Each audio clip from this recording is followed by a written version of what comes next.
कानून सब कह दो सहारे बांट लेते हैं, मेरे कानून सब कह दो सहारे बांट लेते हैं। बिस्मिल्लाहिर्रहमानिर्रहीम। हम इस वक्त गंडा सिंह बॉर्डर पे मौजूद हैं। पीछे आपको इस वक्त इंडिया का इलाका और चेक पोस्टें नज़र आ सकती हैं। बाढ़ सामने हमारे लगी है और हम ये देख रहे हैं कि दरियाए सतलुज का बढ़ता हुआ पानी इस वक्त ये कसूर के सारे इलाके को पूरी तरह अपने घेरे में लिए हुए है। और यहाँ सैकड़ों बस्ती ऐसी हैं जो इस पानी की वजह से वो तबाह हो चुकी हैं और दर्जनों गांव ऐसे हैं जो इसके अंदर परेशान हाल है लोग। वहाँ उनके पास इस वक्त 2 वक्त का खाना मैसर नहीं है, आराम के लिए उनके पास बिस्तर मौजूद नहीं है।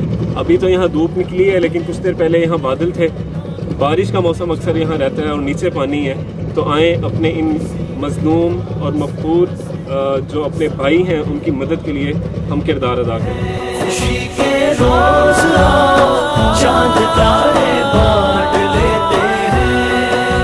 यहाँ हम देख सकते हैं सैलाब की इस वक्त जो कैफियत है, पानी ने बस्तियों की बस्तियाँ और घरों के घर उजाड़ दिए हैं। तो आज हम इनके लिए बच्चों के लिए गिफ्ट बैग्स और खाना भी लेके आए हैं जो अभी हम यहाँ तकसीम कर रहे हैं। तो अभी ये बच्चों के अंदर इंशाल्लाह आप भाइयों ने जो ये चीज़ें दे के भेजी हैं अल्हम्दुलिल्लाह तकसीम कर रहे हैं हम। ये मुस्लिम यूथ लीग की टीम की जानिब से अल्हम्दुलिल्लाह ये काम अल्हम्दुलिल्लाह हम इस वक्त कर रहे हैं।